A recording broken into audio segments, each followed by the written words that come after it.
Olá pessoal, sou o Thiago Pittini, drapple.com.br. Bem-vindo à História da Apple. Cá estou eu com o quarto capítulo da nossa série. Então vamos lá, dar prosseguimento a essa história bacana. A gente está em 1974, 74, e quando o Jobs estava lá no Reed College, né? Foi onde a gente parou no nosso último capítulo. O que aconteceu? Depois de 18 meses ele lá no Reed College, ele decidiu voltar para casa, voltar para Los Altos, falou, meu, isso aqui realmente não é para mim, não adianta eu ficar aqui, nem mesmo de graça, não adianta eu ficar aqui, eu preciso voltar para casa. Então ele voltou para Los Altos, na casa dos pais, abriu o jornal que é o San Jose Mercury, esse jornal que eu trago para vocês aqui. Era um jornal que tinha muitos classificados, chegava a ter 60 páginas de classificados naquela época, e um dos anúncios que ele viu lá era assim, divirta-se, ganhe dinheiro.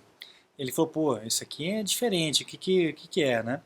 Aí ele foi ver o que era esse anúncio, e era do fabricante desse videogame aqui. Quem conhece? Quem que conhece o Atari? Aliás, quem não conhece o Atari, né? Só a galera mais nova realmente não conhece. A Atari, ela foi fundada por um cara chamado Nolan Bushnell. Era um doidão daquela época, né? Esse camarada aqui, o Nolan Bushnell, ele gostava de dirigir Rolls Royce, ele fazia reunião com a turma numa banheira, num ofurô, água quente, fumava maconha com o pessoal do trabalho. Ele era uma época completamente diferente do que é hoje, né, pessoal? Realmente era uma época bem doidona. Então o Bushnell, ele era o cara, o CEO, era o presidente, o fundador e era o cara malucão, o cara visionário, doidão da empresa, né? E ele tinha um engenheiro-chefe, que era o Al Alcorn. O Al Alcorn era o adulto da relação, né? da empresa. Ele era o cara que botava o pé no chão, que tentava fazer as coisas andar no caminho certo e tal. E o Bushnell era o cara malucão da vida. O Alcorn, ele que teve um contato bem próximo com os dois, na verdade, mas o Alcorn teve um contato mais próximo com o Steve, porque o que aconteceu? O Steve pegou esse anúncio aí da Atari no jornal e foi até o endereço que estava lá marcado, né? Ele chegou lá, né, de chinelão, havaiana, né? Havaiana não, porque não tinha na época, mas o chinelão de dedo, né? Lá nos Estados Unidos, chinelão de dedo e a roupa tudo surrada e tal, daquele jeitão maluco dele, exigindo um emprego. Falou, meu, esse emprego vocês precisam me contratar. E aí o pessoal lá da Atari chegou pro Alcorn e falou, meu, tem um maluco, tem um hippie doidão lá na frente, dizendo que só sai daqui a hora que ele for contratado. O Alcorn falou, porra, eu gostei desse cara com essa iniciativa, eu gostei dessa atitude dele. Chama ele aqui, eu quero bater um papo com ele. Traga o cara, né? E aí ele conseguiu o emprego, foi o primeiro emprego aí, né, fixo dele, do Jobs. Ele ganhava $5 por hora trabalhando na Atari. Né? E o Alcorn disse assim, tem uma citação dele, mas eu vi algo nele. Era muito inteligente, entusiasmado, empolgado com a tecnologia. Isso acabou né, despertando aí o interesse do Alcorn, que era o engenheiro-chefe. E aí tinha um supervisor, um tal de Lang, né, Don Lang. O Don Lang falou, meu, esse cara é um maldito hippie, ele é fedorento, ele é petulante, ele é arrogante, ninguém aguenta esse cara aqui, reclamando pro Alcorn, né? E esse tal do Don Lang, né? E por que ele dizia que o Steve Jobs fedia? Porque toda aquela crença que ele tinha no veganismo, de só comer maçã, aquelas dietas meio malucas dele, né? Ele acreditava que o fato dele estar comendo só fruta, só maçã e cenoura e tal, o livrava das impurezas ao ponto dele não precisar tomar banho. Olha só que maluquice que chegava a isso. Então, assim, ele realmente tinha um cheiro bem estranho. E aí ele falou assim, ó, o Steve era difícil, mas eu gostava, meio que gostava dele, né? E aí o que o Bushnell acabou fazendo, que era o chefão? Falou, meu, muda o cara pra noite, o cara é bom, o cara tudo bem, ele é chato, ele é arrogante, ele fede, mas muda o cara pra noite, porque o cara é bom, né? Ele tem um negócio diferente, né? E aí o Bushnell dizendo aqui, costumávamos discutir livre-arbítrio versus determinismo. Ele era mais filosófico do que as outras pessoas com quem eu trabalhava, lembrou o Bushnell, né? Além disso, o Jobs ele gostava muito dessa simplicidade dos jogos do Atari. Quem joga, quem jogou, quem conhece o Atari sabe que o jogo era simples, não tinha manual para você entender qual era o jogo, não tinha uma historinha para explicar como é que joga. Meu, você botava a fita, era play e acabou, né? Você já entendia na hora o que você tinha que fazer. O Jobs gostava disso, né? dá para entender um pouco de como é o sistema, como são os produtos da Apple por conta disso. Lá na Atari, ele ficou amigo de um camarada chamado Ron Wayne. O Ron Wayne, que é esse camarada aqui, ele era o desenhista da Atari. E ele acabou ficando muito amigo do Steve Jobs. E o Steve Jobs tinha achado ele fascinante, o tal do Ron Wayne, porque o Ron Wayne já tinha tido uma empresa, ele já tinha sido empreendedor, ele era um engenheiro, desenhista, e já tinha tido essa empresa, uma empresa de engenharia. E aí o Steve Jobs até chegou pro Ron Wayne e falou, meu, cara, vamos fazer uma parceria nós dois, a gente abre uma empresa, a gente vai emprestar US$ 50 mil de um banco, e a gente começa a fazer uma máquina de caça-níqueis e tal. Por que uma máquina de caça-níqueis? Para a gente poder entender. Quem não conhece um pouco da história da Atari, a Atari começou a crescer, né, ganhou dinheiro com um caça-níquel, com um jogo eletrônico chamado Pong, que é esse jogo aqui. O Pong era um jogo de duas pessoas, onde você tinha duas barrinhas, era tipo um futebol, né? E a bolinha não, né? Era um quadrado, né? Um pixel. O quadrado ficava rebatendo nos cantos e você tinha que defender o lado direito e o outro cara tinha que defender o lado esquerdo. E aí o que aconteceu? O negócio começou a dar tanto dinheiro que um cara ligou para ele e falou, meu, ó, essa máquina Pong que você botou aqui no meu estabelecimento, ela tá quebrada, tá travada.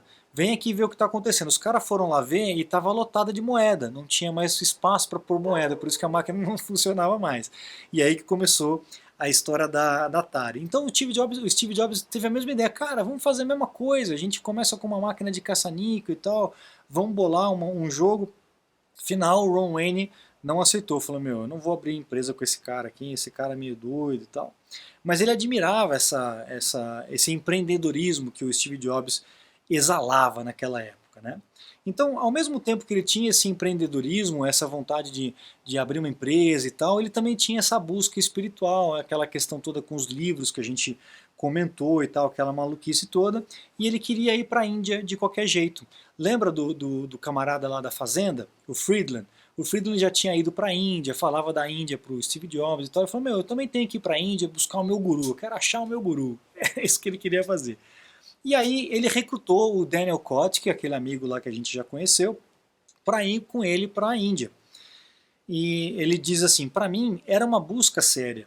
Eu estava ligado na ideia da iluminação e tentando descobrir quem eu era e como eu me encaixava nas coisas. Isso é fala do Steve Jobs, né? E aí o Alcorn acabou achando divertido. Ele falou isso para o Alcorn e acabou achando divertido. Nesse dia, o Steve Jobs entra na sala do Alcorn e fala, meu, eu vou procurar o meu guru, eu tô indo para a Índia, tô largando tudo aqui, eu tô indo para a Índia. O Alcorn virou para ele e falou assim, meu, que barato, vai nessa, boa sorte, bom voyage, né? E aí o Steve Jobs falou assim, meu, não, você tem que me ajudar a pagar a passagem, eu preciso ir para lá, mas não tenho dinheiro, você tem que me ajudar. O Alcorn falou, meu, corta essa, cara, não vou te pagar a viagem para você ir para a Índia, você tá ficando maluco, né? Mas ao mesmo tempo o Alcorn teve uma ideia. Ele estava tendo um problema lá na Europa, lá na Alemanha, na verdade, em Munique, porque eles já estavam exportando as máquinas. A Atari já estava muito grande, já estava exportando as máquinas, e lá na Alemanha tinha um problema específico, um problema técnico específico. Nos Estados Unidos, a máquina funcionava com 60 quadros por segundo, mas lá na Europa era 50 quadros por segundo. E isso dava alguns probleminhas, dava alguns bugs. Então ele falou, pô, tenho uma ideia, eu vou mandar o Steve Jobs para lá, e ele lá ele conserta, e de lá provavelmente é mais barato você ir para a Índia da Europa do que da América, né?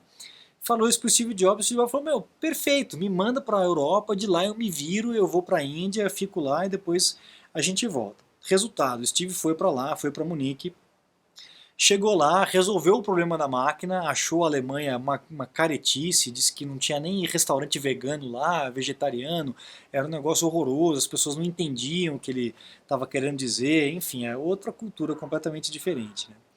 E o Alcorn disse que o pessoal lá da Alemanha, ligou para ele e falou, meu, ô, senhor Alcorn e tal, essa pessoa é um vagabundo, grosseiro, ele fede e tal, reclamando do Steve Jobs.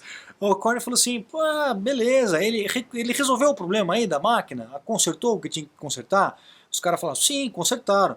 Então beleza, se vocês tiverem outro problema, vocês me avisam que eu tenho um monte de outros caras iguais aqui para mandar aí para poder resolver.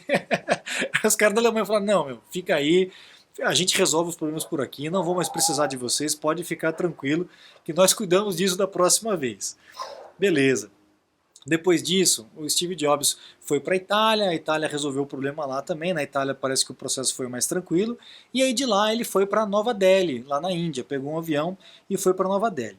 Chegou lá, ele pegou um táxi e do táxi ele falou, puta, eu não tenho nem para onde ir, você me recomenda algum lugar e tal, um lugar bom para eu ficar? E aí o taxista levou ele para um lugar, provavelmente o taxista devia ter alguma grana para ganhar, para, né, levar os turistas para lá e tal. E aí o Steve Jobs disse isso. Tenho certeza de que ele recebia propina, porque me levou para um pardieiro. Ele teve desinteria, ficou doente, muito doente, com febre alta, e ele emagreceu de 72 para 54 quilos, cara. O que ele passou ali não foi brincadeira. Dizem que você tem que ter cuidado com a água lá, porque a água não é toda tratada e tal, tem que tomar água mineral, e olhe lá. Enfim, ele acabou comendo ou bebendo alguma coisa muito estragada e ficou muito doente, com uma diarreia, uma disenteria realmente muito grande. E ele chegou lá na Índia numa época específica que estava rolando uma festa chamada Mela. É uma festa que acontece de 3 em 3 anos. E ele chegou na Índia justamente nessa época. Então a Índia estava uma maluquice, estava uma efervescência, a gente viajando para lá e para cá, tudo lotado e tal, estava uma loucura. Ele saiu de Nova Delhi e foi para uma cidade chamada Haridwar. Eu não sei se é assim que se pronuncia, ou Haridwar. Se alguém souber, por favor, comenta aí no YouTube aí, tá aí embaixo. Então essa Haridwar fica a oeste da Índia, lá perto do rio Ganges, que é um rio sagrado para eles. Só que era 74. 74 completava o ciclo de 12 anos. Então, de 3 em 3 anos tem a festa, mas de 12 em 12 anos é uma mega de uma festa. Mas imagina uma mega festa. Para vocês terem uma ideia, lá naquela cidade, quando rola essa mega festa, eles chamam de Kumbh Mela. Kumbh Mela, que tipo é a festa, a mela das melas, né? Cara, junta 10 milhões de pessoas naquela cidade. 10 milhões de pessoas. Só para vocês terem um comparativo, em 20 edições de Rock in Rio no mundo inteiro, juntaram 10 milhões de pessoas. 20 edições de Rock in Rio. E em um ano, né, a cada 12 anos, nessa cidadezinha aí, 10 milhões de pessoas. Nessa região, né, 10 milhões de pessoas. Então você imagina como é que estava, realmente estava um inferno aquele lugar, né? E ele ainda com desinteria, com febre, nossa senhora, tá louco. Aí ele diz aqui, ó, precisava sair de lá de qualquer jeito. Ele acabou indo de trem para uma cidade chamada Nainital, que fica no pezinho, no sopé do Himalaia. Então, mais para norte ali, aos pés do Himalaia. Ele queria encontrar um guru chamado Ninkaroli Baba. Esse Ninkaroli Baba era o guru famoso do livro que ele leu e tal. Ele queria encontrar esse camarada. Chegou lá, o cara já estava morto, né? O guru não estava mais vivo, pelo menos não nessa encarnação.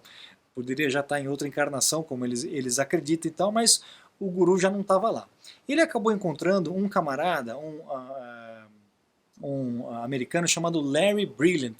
O Larry Brilliant, que estava lá também naquela busca maluca, ele trabalhava, ele era um epidemiologista e trabalhava na busca da erradicação da varíola. E ele estava lá na Índia também, bem maluco esse cara aqui.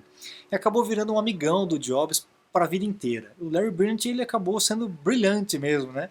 Ele acabou ajudando bastante nessa erradicação da varíola. Bom, lá então nessa cidade ele acabou ouvindo falar de um outro santo hindu, lá tem um monte, né, tem andar com rodo, aquilo ali, que ia realizar uma reunião numa cidadezinha ali próxima. Ele acabou indo para essa reunião junto com um monte de gente e o tal do guru olhou para o Jobs no meio daquela turma toda que estava lá na reunião, apontou para ele e começou a rir desenfreadamente, apontando e rindo pro Jobs. O Jobs falou, meu, esse cara tá me tirando, meu, o que esse cara tá querendo comigo aqui? O que aconteceu? Esse guru pegou o Jobs, levou o cara pro alto de um morro, começou a lavar o cabelo dele, a ensaboar o cabelo dele e raspou a cabeça do Jobs, dizendo para ele, meu, eu vou te livrar das doenças, eu vou te salvar das doenças, você precisa raspar o cabelo. E raspou a cabeça do Jobs, ele ficou carequinha da Silva. Você imagina essa situação. Depois disso, o Jobs desencanou dessa história de encontrar um guru, um chefe, enfim, um cara aí de guru e queria encontrar a iluminação por conta própria. Exatamente nesse momento, o Daniel Kottke veio dos Estados Unidos para a Índia. E aí o Steve Jobs saiu da cidadezinha que ele estava, foi até Nova Delhi para poder encontrar com o Kottke e aí os dois seguirem juntos. O que aconteceu? Eles foram para uma cidade chamada Manali, e nessa cidade de Manali, o saco de dormir do Kotick foi furtado, foi roubado. E dentro do saco de dormir do Kotick tinham todos os cheques de viagem do camarada. Ele perdeu toda a grana que ele tinha para viagem, ficou zerado. Putz a vida, imagina a situação, né? O que o Jobs fez? Acabou cobrindo todo o gasto aí, toda a situação de viagem do Kotick. Então ele pagou passagem de ônibus do Kotick para voltar para Nova Delhi, deu $100, os últimos $100 que o Steve Jobs tinha no bolso deu para o Kotick para ele poder cobrir as despesas e ele voltar para os Estados Unidos. Então eles ficaram pouco tempo juntos lá, o Kotick acabou voltando. E aí, 6 meses depois, 6 meses que ele ficou lá no... Desculpa, 7 meses que ele ficou no Oriente, o Jobs acabou indo para Londres, ele acabou conhecendo uma mulher lá na Índia e tal, e eles foram para Londres. Encontrou com essa mulher, ficou um tempo lá, e de lá ele pegou um voo barato e foi para Auckland, lá nos Estados Unidos. Chegando em Auckland, no aeroporto, ele ligou para o pai e para a mãe, né? Não tinha mais um centavo, já estava mendigando lá na Índia 7 meses. Ele ligou para o pai e para a mãe e falou: olha, estou aqui em Auckland, pelo amor de Deus, vem me buscar e tal, eu não tenho como voltar para casa. O pai e a mãe pegaram o carro com toda a paciência do mundo, foram até Auckland, chegaram lá no aeroporto, o Steve Jobs estava sentadinho numa cadeira lá, num banquinho do aeroporto, só que você imagina o cara de túnica, com cabeça raspada, 20 quilos mais magro. Os pais começaram a andar para lá e para cá e não acharam o filho, né? Cadê esse moleque? Cadê esse doido? Até que um momento a mãe reconheceu, chegou perto dele e falou assim: Steve, é você? Aí ele: oi, sou eu. Os dois se encontraram, finalmente puderam voltar para casa. Imagina que maluquice, né? Ele de cabeça raspada, de túnica de algodão indiana, muita maluquice, né? Ele estava todo queimado de sol, né? Ele era branquelo, todo queimado de sol por conta do calor lá da Índia, do sol da Índia, né? Enfim. Aí o que aconteceu? Ele acabava de manhã até a noite ele meditava e estudava Zen, o Zen budismo que ele acabou conhecendo lá, e às vezes ele ia para lá para a faculdade, para a Universidade de Stanford e pegava umas aulinhas ali de física ou de engenharia, ele se infiltrava e acabava estudando um pouquinho lá. E ele diz uma coisa interessante: as pessoas do interior da Índia não usavam o intelecto como nós, aqui no Ocidente, né? Eles usam a intuição. A intuição é uma coisa muito poderosa, mais potente do que o intelecto, na minha opinião, ele dizia. O poder da intuição e da sabedoria experiencial, né? Ou seja, você experimentar as coisas e tirar as conclusões a partir do empirismo, da experimentação.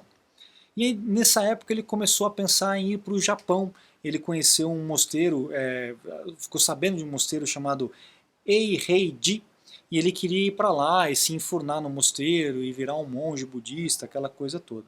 E aí um conselheiro espiritual dele, amigo dele, falou: meu, se você está disposto a viajar o mundo para poder encontrar um mestre, um deles vai aparecer aí do seu lado. E foi exatamente o que aconteceu. Vizinho dele lá em Los Altos, ele acabou conhecendo Shunryu Suzuki, esse camaradinho aqui, que é um mestre Zen, que ele escreveu Mestre Zen, Mente de Principiante, e ele dirigia um centro Zen, né, o San Francisco Zen Center, lá nos Estados Unidos, lá na Califórnia. O Steve Jobs acabou virando o seguidor fiel, junto com a Kristen Brennan, a namorada dele na época, ele ainda estava com ela, o Daniel Kotick, que já tinha voltado, e com a Elizabeth Holmes, que era a namorada do Kotick. Aí o Friedland, que eles ainda conviviam um pouco naquela época, Steve tinha um desejo muito profundo de conhecer os pais biológicos para poder conhecer melhor a si mesmo. Então aquela história do adotado e tal era uma sombra, estava assombrando aí o Steve Jobs. Ele chegou até a pensar em contratar um detetive particular, mas ele não quis fazer isso para não machucar os pais adotivos, a Clara e o Paul, né? Então ele acabou não fazendo isso. Essa loucura toda dessas dietas sem muco, de limpeza física e tal, era meio que uma forma de tentar se limpar e aprofundar nessa frustração com relação ao seu nascimento. Depois de um tempo ele acabou absorvendo, transformando essa dor toda em sabedoria, né, em conhecimento bom para a vida dele, e a autoconfiança dele começou a melhorar. Os seus sentimentos de inadequação diminuíram e tal, e ele começou a acreditar que ele podia transmitir essa autoconfiança para outras pessoas, tá? E inclusive fazer com que as outras pessoas fizessem algo que elas não acreditavam que elas eram capazes de fazer. Olha que maluquice, né? Então isso também explica muito dessa questão da distorção da realidade, né? Da realidade paralela, que ele meio acreditava e as pessoas acabavam acreditando. E tem uma história interessante aqui para contar para vocês. Ele, nessa época, ele tinha uma Ford Rancheiro, esse carro aqui, e ele queria ir lá para a fazenda do Friedland, lá, aquela fazenda de maçãs. Aí ele chegou para Holmes, para Elizabeth Holmes, que era namorada do Kotick, falou: meu, você vai comigo. Entra no carro aí que você vai comigo para lá e você vai dirigindo um trecho do caminho. Ela falou: meu, eu não sei nem passar marcha, eu não sei dirigir direito e tal. Não, tudo bem, eu vou um trecho aqui. Ele sentou, começou a dirigir. Depois que eles saíram da rodovia principal e foram para aquelas rodovias vicinais, ele falou: ó, tô cansado, tal, troca de lugar comigo. E aí ela sentou, começou a dirigir e ele passava as marchas para ela, aquelas marchas no volante, né? Ela não sabia mexer com aquilo. E ela começou a dirigir a 80 por hora e tal, e ele mudando as marchas. Chegou um momento que ele falou: ó, meu, eu vou dormir aqui. Ele deitou e dormiu a 80 por hora com uma moça que não sabia dirigir. E ela disse aqui para ele: ó, ele pôs a sua vida em minhas mãos. Isso me obrigou a fazer uma coisa que eu não achava que conseguiria. Olha que louco, olha que legal, né? Então ele tinha algumas atitudes que ele conseguia passar essa autoconfiança para as outras pessoas e conseguir fazer com que as pessoas realizassem coisas inimagináveis, tá? Em 75, então, lá o Alcorn, lá da Atari, estava sentado no escritório quando chegou o Ron Wayne, lembra do Ron Wayne? Chegou, abriu a porta e falou: meu, o Steve está de volta, o Steve voltou e tal. E aí entra o Steve Jobs, de uma túnica açafrão, descalço, com uma cópia do Be Here Now. Lembra daquele livro, Be Here Now? Ele chegou, entregou esse livro para o Alcorn e falou: meu, eu quero o meu emprego de volta, eu preciso do meu emprego de volta. Posso ter? O Alcorn falou: cara, óbvio, você está de volta aqui, com certeza. E aí o que aconteceu? Depois que ele voltou, o Wozniak já estava... Todos eram amigos, né? O Wozniak nessa época trabalhava na HP, e o Wozniak no fim do dia ele saía da HP e ia lá na casa do Steve Jobs para jogar, bater papo fora, aquela coisa toda, de amizade, né? No final do verão de 75, ou seja, lá em setembro, outubro, né? Lá nos Estados Unidos, final do verão, o Nolan Bushnell, o chefe lá da Atari, ele falou: meu, a gente precisa reviver o Pong. Então eu quero fazer um Pong para o Atari, só que o Pong para uma pessoa só. Então vamos bolar um jogo aqui. Aí ele chamou o Jobs no escritório, desenhou no quadro como é que ele queria o jogo e falou: olha, eu quero que você desenvolva esse jogo aqui. Tá? Eu não vou explicar para vocês, ó. Assista esse videozinho aqui, ó, esse aqui, ó. O jogo era desse jeito. Se alguém lembra desse jogo, por favor, comenta aí, bota no comentário que você lembra desse jogo, que você jogou esse jogo, que realmente era bem legal. Então era o Pong para uma pessoa só.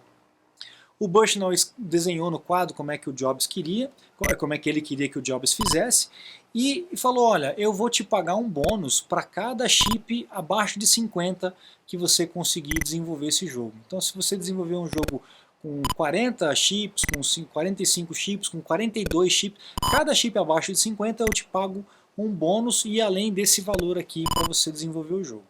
O Bushnell não era bobo nem nada, ele era doidão, mas ele sabia com quem ele estava lidando.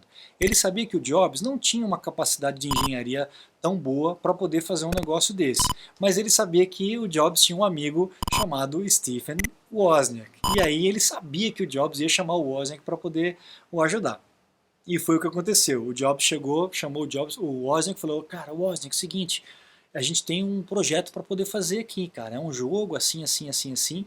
E aí o Woz ficou empolgadíssimo. Ele falou: cara, foi a oferta mais maravilhosa da minha vida. Projetar um jogo que as pessoas realmente usariam. Olha só que na cabeça dele. Pô, dá vontade de dar um abraço nesse cara, né? E aí o Jobs virou para ele e falou assim: só que é o seguinte, tem dois detalhes. Primeiro, A gente tem que fazer isso em 4 dias para projetar um jogo, uma coisa que levaria meses para poder fazer, e a gente tem que usar menos do que 50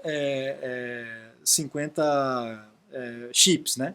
Não dá para usar mais do que 50. Então, puta, era tudo que o Woz queria, né? Ele adorava fazer esse tipo de coisa, era o desafio lá na cabeça dele.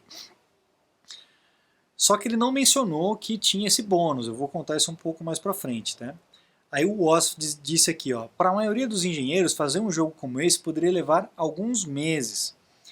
Eles conseguiram fazer, ele no caso, né, fazer o trabalho em 4 dias. O Wozniak ficava lá, desenhando, fazendo os cálculos e tal, e o Steve ficava do lado, ajudando, dando uma força, dando aquela orientada, aquela coisa toda. 10 anos depois, só 10 anos depois, quando saiu um documentário sobre a Atari chamado Zap, o Steve Wozniak descobriu que tinha rolado um bônus de pagamento, porque a ideia do Jobs era dividir o pagamento meio a meio, metade para você, metade para mim. E aí o Wozniak descobriu que o Steve tinha enganado ele com relação a esse pagamento. E ele fala assim, ó, acho que o Steve precisava do dinheiro. Eu gostava que ele tivesse sido honesto comigo. Eu teria dado dinheiro para ele. O Jobs era um amigo. A gente ajuda os amigos. Olha só como é que era esse cara. Né? Então rolou realmente uma mágoa com relação a isso. O Steve jura de pé junto que ele dividiu meio a meio tudo que ele tinha ganhado da Atari. Mas o Wozniak diz que não, que pelas memórias dele não era todo esse dinheiro, que era, ele recebeu bem menos do que seria realmente a metade. Então ficou aí uma coisa chateada, aí uma rusga com relação a essa situação, mas o Wozniak acabou depois deixando para lá. Aí o Alcorn dizendo do Steve Jobs, desculpa, dizendo do Nolan Bushnell. Nolan não aceitava um não como resposta, né? Mas o Nolan nunca foi grosseiro como o Steve às vezes é. Então, para a gente ver que o Steve também ele se espelhou muito no Bushnell, né? No jeitão dele, excêntrico e rígido e tal. Então, o Nolan nunca foi grosseiro como o Steve às vezes é, mas tinha a mesma atitude tenaz. Tá? Fazia eu me contrair de medo, o Alcorn, né? Fazia me contrair de medo, mas caramba, ele conseguia que as coisas fossem feitas. Olha que loucura, né? E o Bushnell concorda com essa postura, com essa fala do Alcorn. Ele realmente ele era desse jeito, ele era rígido. Finja, é uma frase do Bushnell que o Steve Jobs lembrou. Finja que está completamente no controle e as pessoas vão achar que você realmente está. Então isso explica toda essa história, tudo isso que aconteceu, explica muito da postura do Steve Jobs, de como ele levava a companhia, de como ele tratava as pessoas, a maneira ríspida e rígida era de uma certa forma para poder extrair o máximo das pessoas. Algumas pessoas espanavam, como qualquer parafuso às vezes espana, outras pessoas realmente fazem o serviço e apertam direitinho.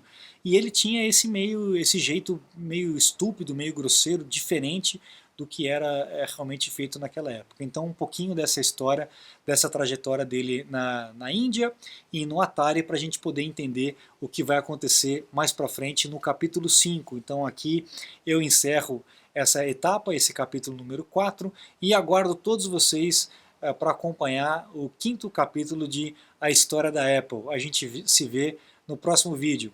Um abraço e até a próxima. Tchau, tchau.